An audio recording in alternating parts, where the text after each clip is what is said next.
Trans India media and entertainment private limited Prabhudeva நடிக்கும் ஜாலியோ gymkhana November 22 முதல்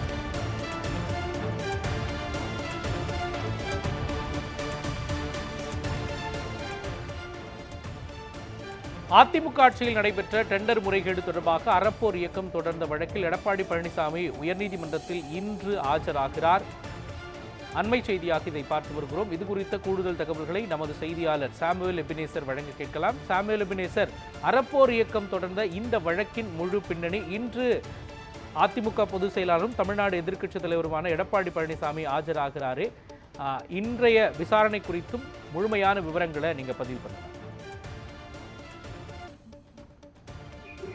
மோகன், இன்று முன்னாள் முதலமைச்சர் அதிமுக பொதுச் செயலாளர் எடப்பாடி பழனிசாமி இன்று சென்னை உயர்நீதிமன்றத்தில் ஆஜராகியிருக்கிறார். குறிப்பாக கடந்த 2019 ஆண்டிலிருந்து 2021 ஆண்டு வரை தஞ்சாவூர், சிவகங்கை, கோவை மாவட்டங்களில் நெடுஞ்சாலை டெண்டர் பணியின் போது முறைகேடு செய்யப்பட்டதாக, அதாவது அவர் மீது புகாரானது எழுந்திருந்தது. இந்த நிலையில் நெடுஞ்சாலை துறை மற்றும் கட்டுப்பாட்டில் வைத்திருந்த அப்பொழுதைய முதலமைச்சராக இருந்த எடப்பாடி பழனிசாமி அவர்கள், அதாவது தலைமையில் செயல்பட்ட நெடுஞ்சாலைத்துறை மற்றும் லஞ்ச ஒழிப்பு துறையிடம் அறப்போர் இயக்கம் சார்பில் கடந்த 2022 ஆண்டு புகாரானது அளிக்கப்பட்டிருந்தது. அந்த புகாரின் பேரில் நெடுஞ்சாலைத்துறை முறைகேட்டில் அரசு ரூபாய் 692 கோடி இழப்பு ஏற்பட்டதாக அந்த அறப்போர் இயக்கம் கொடுத்த புகார் தெரிவிக்கப்பட்டிருந்தது.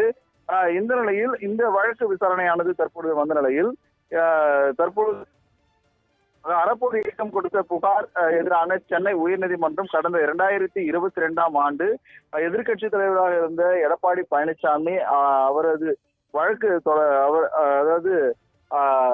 தொடர்ந்திருந்தார். இந்த வழக்கு தொடர்பான விசாரணையானது இன்று சென்னை உயர்நீதிமன்றத்தில், அதாவது எதிர்க்கட்சி தலைவர் எடப்பாடி பழனிசாமி அவர்கள் ஆஜராக உத்தரவிட்டிருந்த பேரில் தற்பொழுது எதிர்க்கட்சி தலைவர் எடப்பாடி பழனிசாமி சென்னை உயர்நீதிமன்றத்தில் ஆஜராகியிருப்பது குறிப்பிடத்தக்கது.